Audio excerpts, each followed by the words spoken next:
Friends అందరికీ నమస్కారం అండి. ఇప్పుడే ఆంధ్ర వార్త.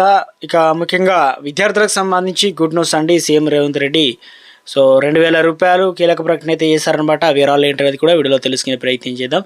వీడియోని చివరి వరకు చూడండి, అర్థమవుతుంది. మరోసారి ఛానల్ వస్తే తప్పకుండా సబ్స్క్రైబ్ చేసుకోండి. చూస్తున్నారు కానీ లైక్ చేయడం మర్చిపోతున్నారండి. వెంటనే లైక్ చేయండి. వివరాలకి అయితే వెళ్ళిపోదామండి. రేవంత్ రెడ్డి సంచలన ప్రకటన అయితే చేశారనమాట.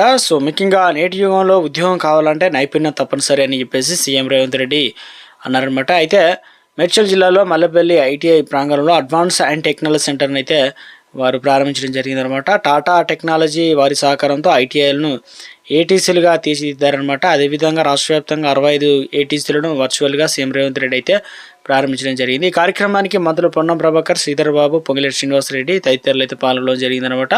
సందర్భంగా సీఎం రేవంత్ రెడ్డి మాట్లాడుతూ తెలంగాణ ఆర్థిక వ్యవస్థ 2034 నాటికి $1 ట్రిలియన్ ఎకానమీకి, అదేవిధంగా 2047కు $3 ట్రిలియన్ల ఎకానమీకి చేరాలని ఆకాంక్షించారు. దేశంలో 2.5% అనగా మనం 5% జీడీపీని దేశానికి అందజేస్తున్నామని అన్నారు. రాబోయే రోజుల్లో 5% జీడీపీ 10% అయితే పెంచేందుకు, తెలంగాణను అభివృద్ధి పథకంలో నడిపేందుకు కృషి చేస్తున్నామని కూడా అన్నారన్నమాట. అనంతరం దావోస్ పర్యటనలో భాగంగా అక్కడ టాటా టెక్నాలజీ సంస్థతో చర్చలు జరిపామని చెప్పడం అయితే జరిగిందనమాట.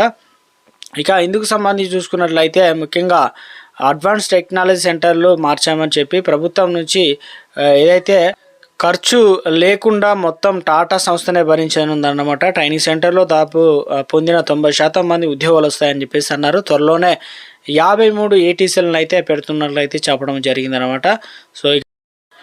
ఇక నుంచి యువత ఆర్టీసీలు అప్రెంటిస్షిప్లు అనేది తీసుకోవాలని మంత్రి పొన్నం ప్రభాకర్ అయితే కోరారు. వచ్చే ఏడాది నుంచి ప్రతి ఏటీసీ విద్యార్థికి స్కాలర్షిప్ అయితే అందిస్తామని, ట్రైనింగ్ తీసుకున్నటువంటి విద్యార్థికి ప్రతి నెల కూడా 2,000 కూడా ఇస్తామని చెప్పేసి సీఎం రేవంత్ రెడ్డి అయితే స్పష్టం చేయడం జరిగిందనమాట.